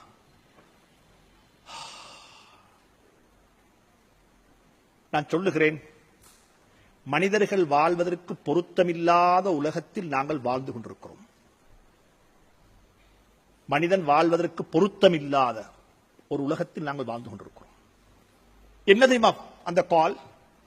ஹசரத், இமீடியட்டா அவசரமா ஒரு ஃபத்வா வேணும். எங்க ஊர்ல ஒரு பெரிய பிரச்சனை, என்ன பிரச்சனை? ஸ்கூல்ல கிரேட் 11 படிக்கிற ஒரு புள்ளைக்கு வயிற்று வலி, வமிட் பண்றான். ஸ்கூல்ல கிளாஸ் டீச்சர் வந்துட்டு டாக்டர்கிட்ட கூட்டிட்டு போனா டாக்டர் சஸ்பெண்ட் பண்றாரு, பிரெக்னன்சியாக இருக்கேலும் என்று சொல்லி. உடனே டாக்டர் செக் பண்ணி போட்டு டாக்டர் சொல்லிட்டாரு அவ 3 மாசம் பிரெக்னன்ட் சொல்லி. கிரேட் 11 படிக்கிற புள்ள. இப்ப உடனே அந்த ஸ்கூல்ல உள்ள கவுன்சிலிங் செய்யக்கூடிய சார் அவர்கிட்ட இத கேஸ போட்டு ஸ்டடி பண்ணினா என்ன ஆச்சுன்னு சொன்னா, இந்த கற்பை நாசமாக்கியது கிளாஸ்ல படிச்சு கொடுக்கிற சார் அல்ல, கிளாஸ்ல இருக்கிற மற்ற மாணவர்கள் அல்ல, அந்த குழந்தையினுடைய சொந்த வாப்பா. அந்த குழந்தையுடைய சொந்த வாப்பா. இப்ப பிரச்சனை என்ன தெரியுமா? ஷரியாவுடைய பிரச்சனை. அவங்களுக்கு என்ன செய்யறது? இந்த கரு கலைக்க முடியாது, கலைக்கப்பட முடியாது. ஷரியாவுடைய கண்ணோட்டத்தில் கூடாது, ஹராம். இந்த புள்ள பிறந்தா சொசைட்டில எப்படி இருக்கும்? இந்த புள்ளைய பெற்றெடுத்த அந்த புள்ள பொம்பளை கூட ஹாலாத் எப்படி இருக்கும்? சமூக பிரச்சனை. அந்த புள்ளைய பெற்றெடுத்தால் அந்த குழந்தை அந்த பெண்ணுக்கு அந்த 11ஆம் ஆண்டு படிக்கக்கூடிய சகோதரிக்கு இன்னும் 4 சகோதரர்கள் அந்த பாடசாலையில் செய்றாங்க, படிச்சு கொண்டிருக்கிறாங்க. அவர்களுக்கு எப்படிப்பட்ட சமூக பிரச்சனை? எப்படி முகம் நீட்டுறது? அப்ப பத்துவா கேட்டு என்ன செய்யறது? ஒன்றும் செய்யலாம், ஒன்றும் செய்யலாம். இப்ப கடைசிக்கு அது எவ்வளவு எல்லாம் சொல்லி அட்வைஸ் பண்ணி இப்படித்தான் இதை கையாள வேண்டும் என்று சொல்லி எல்லாம் சொல்லி ஒரு அளவுக்கு முடிவு கொண்டு வந்து ஒரு 3/4 மணி நேர டிஸ்கஷன்ல ஜும்மாவுக்கும் பெய்தாச்சு. எனக்கு ஒரு பயம் இருந்துச்சு, இதுதான் ஜும்மால வருமோ தெரியான்னு சொல்லி. ஏன்னா ஜும்மாவுக்கு போத்தே ஜிக்ரு செஞ்சுட்டு குர்ஆன் ஓதிட்டு ஒரு சிந்தனையோட ஒரு ஆளுமையோட போனா தான் என்ன செய்யும்? ஒரு ஆளுமையான ஒரு பேச்சு வரும். இது ஒரு மோசமான சமூக பிரச்சனையை நாங்க டிஸ்கஸ் பண்ணி மிம்பர்ல என்ன பிடிக்கும்? ஏதோ மனதை உறுதிப்படுத்திக் கொண்டு நிலையம் மாத்தி ஜும்மால பேத்து ஜும்மாவை செஞ்சுட்டு போட்டு, அப்ப நான் என்ன அழைத்துக் கொண்டு போன சகோதரர் ஹதரத் கொஞ்சம் கடைக்கு போயிட்டு போமே என்று சொல்லி அவருடைய கடைக்கு என்ன கூட்டி போனார். பண்டாரவில் பெரிய ஒரு கடை. அந்த கடைக்கு போனா அந்த கடையில சாமான் வாங்குறதுக்கு ஒரு சிங்கள முதலாளி வந்து இருக்கிறார். பெரிய மனிதர், ஒரு வாட்ட சத்தமான மனிதர். அவர்கிட்ட என்ன கூட்டி கொண்டு போன அந்த முதலாளி அறிமுகப்படுத்தினாரு. கொழும்புல இருந்து வந்திருக்கிறாங்க பள்ளிக்கு, இன்றைக்கு தேசனாவை இன்றைக்கு பள்ளியில ஜும்மா செய்யறதுக்கு. எங்களுடைய நாட்டில் ஒரு முக்கியமான மனிதர் என்று சொல்லி அவருடைய வளமையான இதை அவர் அறிமுகப்படுத்தினார். எல்லாம் சொன்னதுக்கு பிறகு மகத்தே என்ன கேட்டார், நீங்க இங்க ஊரு? நான் கண்டியில இங்க ரைட். எங்கட உம்மட ஊரும் கண்டிதான், நாங்க இந்த ஊரை சேர்ந்தவங்க என்னெல்லாம் சொல்லி போட்டு சொன்னாரு. அந்த காலத்துல எங்கட உம்மா கண்டிக்கு போகக்குள்ள எங்களையும் என்ற தங்கச்சி மாறதாக அந்த காலத்துல சிங்கள பெண்களுடைய கற்பை பாதுகாத்தவர்கள் முஸ்லீம்கள். ஆனா இன்றைக்கு முஸ்லீம் வீட்டுள்ளுக்கு சொந்த புள்ளைய கற்பை பாதுகாக்க முடியாது பாப்பவால. இதுதான் எங்களுடைய சமூகத்துடைய என்ன நிலை, சமூகத்துடைய நிலை. நான் சொல்லுவேன், ஓடும் ரயிலில் நடக்கக்கூடிய துஷ்பிரயோகங்கள் எல்லாம் சோசியல் மீடியால வரும். வீட்டுக்குள்ள நடக்கக்கூடிய துஷ்பிரயோகம் எங்க வரப்போகுது? ஓடும் ரயிலில், பல்கலைக்கழக வளாகத்தில், அந்த பஸ் ஸ்டேஷன்ல, அந்த கோல் பேஸ்ல, அந்த கடற்கரை ஓரத்தில் நடக்கக்கூடிய சமூக சீர்கேடுகள் சோசியல் மீடியாவில் அலசலாம், சோசியல் மீடியாவில் போட்டு பேசலாம், சோசியல் மீடியாவில் அதற்கு கமெண்ட்ஸ் எழுதலாம். வீடுகளுக்கு உள்ளே நடைபெறக்கூடிய சமூக சீர்கேடுகள், அட்டகாசங்கள், அட்டூழியங்களை யார் பேசுவது? யாருக்கு தெரியும் அது?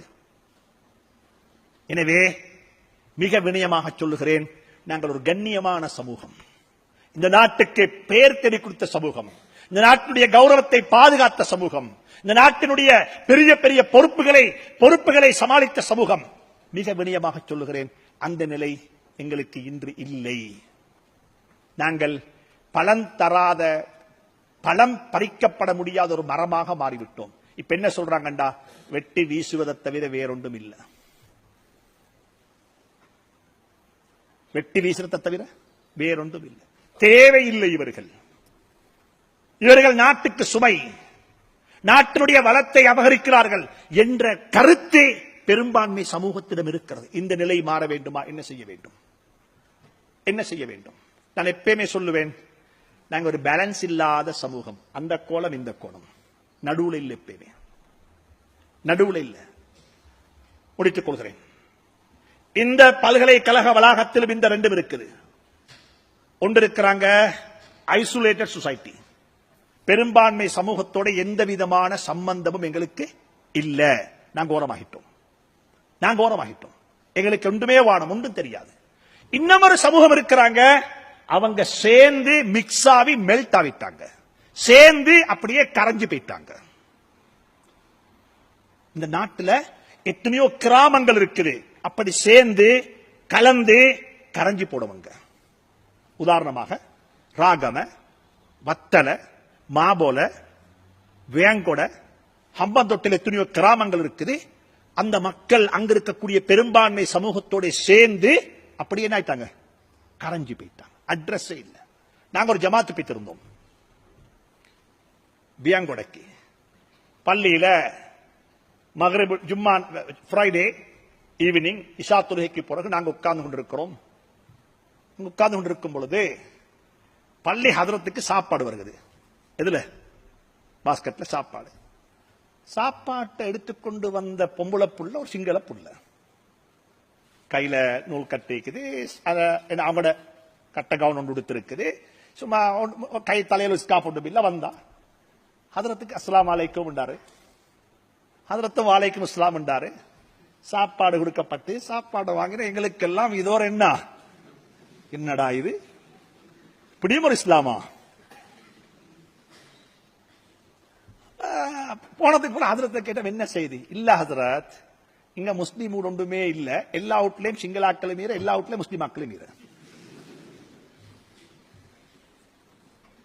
இவங்க சரியான ஒத்துமை. என்னன்னு கேட்டா, வாப்பா முஸ்லீம், உம்மா யாரு சிங்களம். அப்படி வாப்பா முஸ்லீமா இருந்து சிங்களாக்களை முடிச்சு அப்படியே மறந்து கரைஞ்சாச்சு. இப்ப சமூகம் கரைஞ்சாச்சு. அவர் சொல்றாரு, இன்னும் ஒரு 10 வருஷத்து பள்ளி இல்ல போயிச்சிருவோம். நோம்புக்கு மட்டும் எல்லாரும் வாரம், 27 எல்லாரும் வாரம். இதுதான் சமூகம் மிக்ஸ் ஆகி மெல்ட் ஆகிறது. கூடாது, கூடாது. மிக்ஸ் ஆகுங்கோ, சேர்ந்துறீங்கோ. ஆமா பொண்ண, நான் குடிக்க மாட்டேன், நான் சேர்ந்திருப்பேன். நான் பெண்களுக்கு பெண்களை அவமதிக்க மாட்டேன், என்னுடைய மார்க்கம் என்னை தடுக்குது. நான் சேர்ந்திருப்பேன். மியூசிக்கல் ஷோல நான் பங்கெடுக்க மாட்டேன், இருப்பேன், உன்னோட இருப்பேன், ஆனா அதுக்கு நான் பங்கு போக மாட்டேன். இது ஒரு கூட்டம். மிக அன்பாக சொல்லுகிறேன், சேர்ந்து கரைந்து போக வேண்டாம், சேர்ந்து ஒதுங்கி ஐசோலேட் ஆகவும் வேண்டாம். பெரும்பான்மை சமூகத்தோட சேருங்கோ, பெரும்பான்மை சமூகத்தோட உண்டுறீங்கோ. எனக்கு நான் சொல்ல மறந்துட்டேன், நான் சொல்லியிருக்கிறோம் உங்களுக்கு, என்னுடைய இந்த உரையை கேட்பதற்கு தமிழ் சகோதரர்கள் இங்க வந்திருக்க வேண்டும் என்று சொன்னேன். நான் ஒன்றுமே என்ன பேசல உங்களுக்கு, நான் துவேஷம் பேசல, நான் பேசினது காமன் பிளாட்ஃபார்ம், எல்லாருக்கும் உள்ளது, எல்லாருக்கும் தேவையானது. எங்களுடைய அறிவுரைகளை கேட்கறதுக்கு தமிழ் பேசக்கூடிய சகோதரர்கள் வர வேண்டும். உலமாக்கள் வரக்குள்ள அவருக்கு சொல்ல வேண்டும், உலமாக்கள் கொண்டு வாங்கோ. அவர்களை கொண்டு வந்து உரை நிகழ்த்தும் பொழுது மாற்று மாத்தை சார்ந்த சகோதரர்கள் இந்த பேச்சுக்களை கேட்க வேண்டும். அதற்குரிய தளம் பிளாட்ஃபார்ம் நாங்கள் அமைத்துக் கொடுக்க வேண்டும். முஸ்லிம் மஜ்லிஸுடைய மிகப்பெரிய பங்களிப்பு என்ன தெரியுமா? நீங்க பயான் நிகழ்ச்சி ஏற்பாடு செய்த முஸ்லிம்களுக்கு அல்ல, யாருக்கு ஏற்பாடு செய்யணும்? மாற்று மதத்தை சார்ந்த சகோதரர்களுக்கு. இஸ்லாத்தை பற்றி பேசுவோம் வாங்க. இங்க உட்கார்ந்து இஸ்லாத்துல பெற்றோரை பத்தி என்ன சொல்லுவோம்? மதர்ஸ் டே வருகிறது, நான் நினைக்கிறேன் மே 22 மதர்ஸ் டே. இந்த தாய்ண்டா யார் இஸ்லாத்துல? தாயை பத்தி என்ன சொல்லுது? நாங்க உட்கார்ந்து ஒரு பௌத்த சகோதரர், ஒரு முஸ்லிம் சகோதரர், ஒரு ஹிந்து சகோதரர், ஒரு கிறிஸ்துவ சகோதரர், 4 பேரும் அவர்களுடைய மத பெர்ஸ்பெக்டிவ்ல, இஸ்லாமிக் பெர்ஸ்பெக்டிவ்ல, புத்திஸ்ட் பெர்ஸ்பெக்டிவ்ல நாங்க எதை பத்தி பேசுவோம்? தாயை பத்தி பேசுவோம். மார்க்கம், எங்கட மார்க்கம் தாய்க்கு கொடுத்த இடம் என்ன, தாயினுடைய அந்தஸ்து என்ன? சுப்ஹானல்லாஹ். அதை சொன்னா அவங்க என்ன தெரியுமா, அதை விலகி கொண்ட சொல்லுவாங்க, நேரே போய் இருக்கக்கூடிய எல்டர்ஸ் ஹோம் எல்லாம் ஒதுக்கிடுவாங்க. என் சுவர்க்கத்தை கொண்டு போய் நான் எல்டர்ஸ் ஹோம்ல போட்டிருக்கிறேனா? என் சுவர்க்கம் அறியாது. என் வாப்பட பொருத்தத்தில் தான் அல்லாஹ்வுடைய பொருத்தம் இருக்குது. இதை சொல்லுங்களேன் அவர்களுக்கு. நாங்க போனோம், இந்த ஸ்கூலுக்கு ஸ்மைல் இந்த பிள்ளைகளுக்கு சாமான் பங்குடுறதுக்கு. அப்புறம் ஸ்கூலுக்கு போனா ஒரு சிங்கள புள்ள வந்து காலை விழுந்து கும்பிட்டு புத்தகத்தை வாங்க வந்துச்சு. அப்ப அந்த சந்தர்ப்பத்தில் அந்த சபையை கொடுக்கறத நிப்பாட்டி போட்டு நான் சொன்னேன், சமாவென்று நீங்க மன்னிச்சுக்கோங்க, உங்கள்கிட்ட மிக பணிவாக சொல்றேன், எங்கட மார்க்கத்தில் நாங்க யாரையும் வணங்கவும் மாட்டோம், எங்களை யாரையும் வணங்க விடவும் மாட்டோம். எனவே வணக்கம் என்றது யாருக்கு மட்டும் உரியது? அல்லாவுக்கு மட்டும் உரியது. அது இஸ்லாத்தினுடைய ஃபண்டமெண்டல். லா இலாஹ இல்லல்லாஹ் அதுதான் வணக்கத்துக்குரியவன் அல்லாஹ்வை தவிர வேறு யாரும் இல்லைன்னு தான் நாங்க நினைக்கிறோம். நாங்க சொல்றோம், நாங்க எங்கட வாப்பா உம்மாவையும் வணங்க மாட்டோம், அவர்களை ரெஸ்பெக்ட் தான் பண்ணுவோம். எங்கட ஆசான்களை எங்கட குருமார்களை நாங்க வணங்க மாட்டோம். நாங்க என்ன செய்வோம்? அதான் அவங்களோட புள்ளைகள் வணங்குற இல்ல. யாரு கேட்கிறாங்க? இது அவனுக்கு வஹி வாரில்ல, நாங்க தானே சொல்லி கொடுக்கணும்.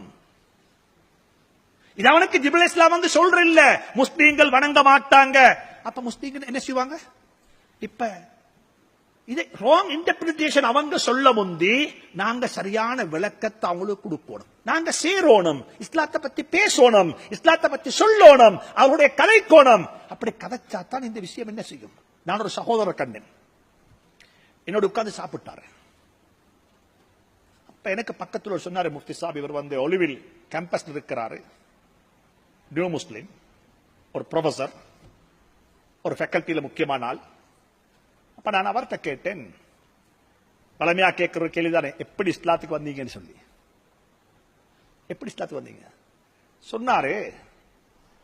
நான் ஸ்கூலுக்கு போற காலத்திலிருந்து என்னோட ஒரு கூட்டாளி, என் கூட்டாளி ஒருத்தர் இருந்தாரு, அவர் என்ன கூட்டாளி. நாங்க 2 பேரும் ஒன்றாக இருப்போம். நான் ஒரு தமிழ் மதத்தை, ஹிந்து மதத்தை சேர்ந்தவர், அவர் இஸ்லாமிய மதத்தை சேர்ந்தவர். நாங்க 2 பேரும் எந்த பிரச்சனையும் இல்லை, நாங்க அன்பாகத்தான் இருந்தோம், ஒத்துமையாக இருந்தோம். இவர் திடீரென்று இவரை காணாமல் இவர் காணாமல் போயிட்டார். யாரு? இந்த முஸ்லிமால காணாம. எங்க போனாருன்னு தெரியாது, தேடி தேடி பார்த்தா. அப்ப வீட்டுல போய் கேட்டா அவரு ஜமாத்துல போயிருக்கிறேன்னு சொன்னாரு. அப்படியா? என்னடா எனக்கு தெரியாதே, நான் இவ்வளவு நாள் இருந்தேன் இவரோட. சரி, எப்படியோ போயிருக்கிறாரு. போனதுக்கு பிறகு வந்தாராம். இப்ப வந்து இவரோட சேர்ந்தாரு. சேர்ந்து இருக்கக்குள்ள ஒரு நாள் கடையில போய் சாப்பிடக்குள்ள இவரு சாப்பிட வாயில வைக்கக்குள்ள பிஸ்மில்லாஹிர் ரஹ்மானிர் ரஹீம் என்ன சாப்பாட்ட வாயில வச்சாரு. என்னடா இது புதுசா ஒன்று சொல்றாய், இது என்ன இது நான் கேள்விப்பட்டே இல்லையே, நான் இவ்வளவு நாள் உன்னோட இருந்தது காணவே இல்லை, என்ன இது? அங்கிருந்து இஸ்லாத்தை படிக்க ஆரம்பித்தார். அவர் சொன்னாரு, என்னுடைய கலிமாவுக்கும் ஹிதாயத்துக்கும் நேர்வழிக்கும் காரணமாக அமைந்தது அந்த கடையில் இவர் சொன்ன பிஸ்மில்லான்னாரு. மற்றவர்கள் எங்களிடத்தில் கேள்வி எழுப்பி இஸ்லாத்தை படிப்பதற்குரிய நிலைகளை உருவாக்குங்கள். அவங்க கேள்வி எழுப்பணும், அதுக்கு நாங்க சந்தர்ப்பத்தை உருவாக்கணும்.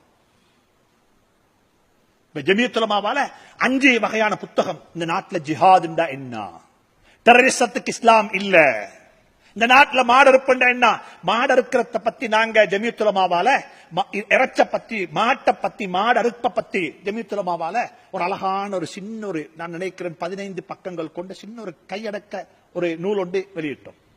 இது 5 கிட்டத்தட்ட 50,000க்கு மேற்பட்ட புத்தகங்கள் பிரிண்ட் பண்ணப்பட்டு டிஸ்ட்ரிபியூட் பண்ணப்பட்டாச்சு. இதுவரையில் அதுக்கு எதிராக யாருமே எழுத இல்லை.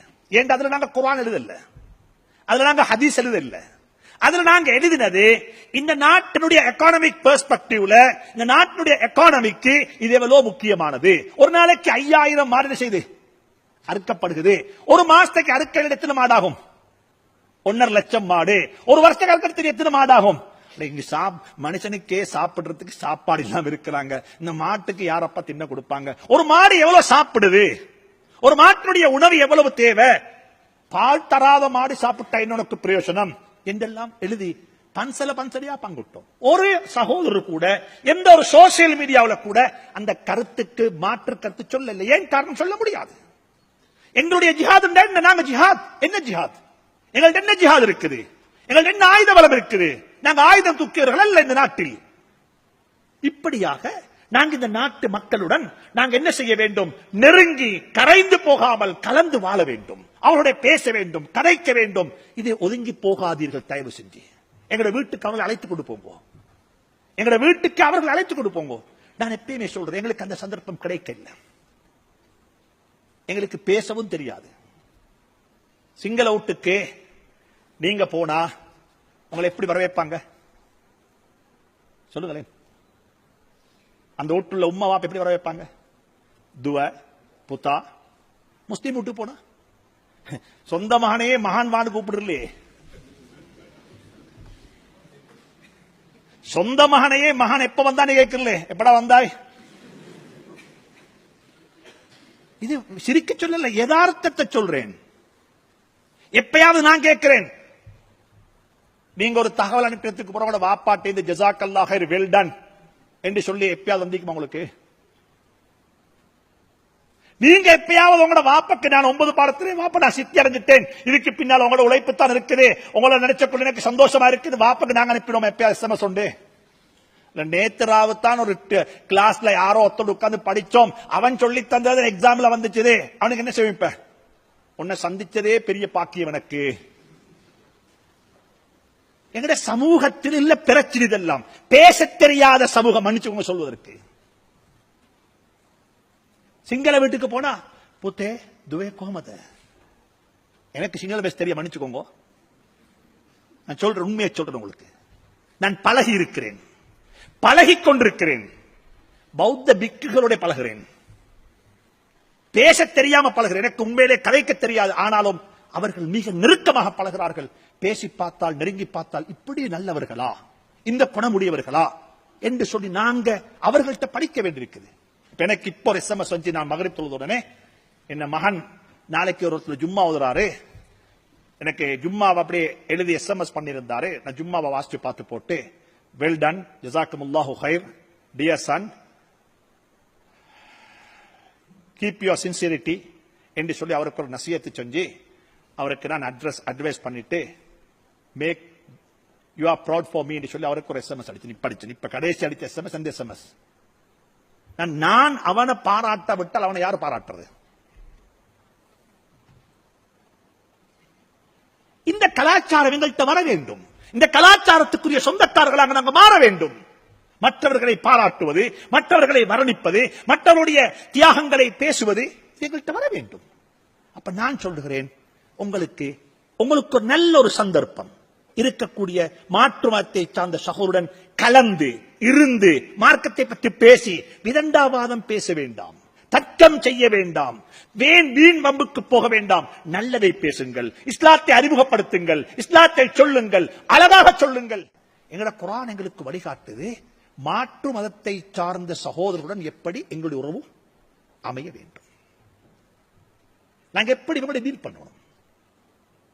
நான் கத்தாருக்கு போயிருந்தேன் ஒரு 6 மாசத்துக்கு முன்னால.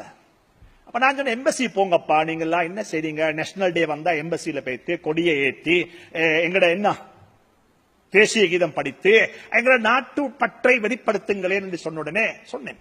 இதை ஒரு முறை நிமல் ரோட் பல்ல வச்சு கிளாஸ்ல சொன்னேன். கிளாஸ்ல வச்சு சொன்னோன்னு அவர் சொல்றாரு, முஃப்தி சாப் எல்லாம் சரி, அந்த சிங்க கொடியில சிங்கம் நீக்கலையாண்டாரு.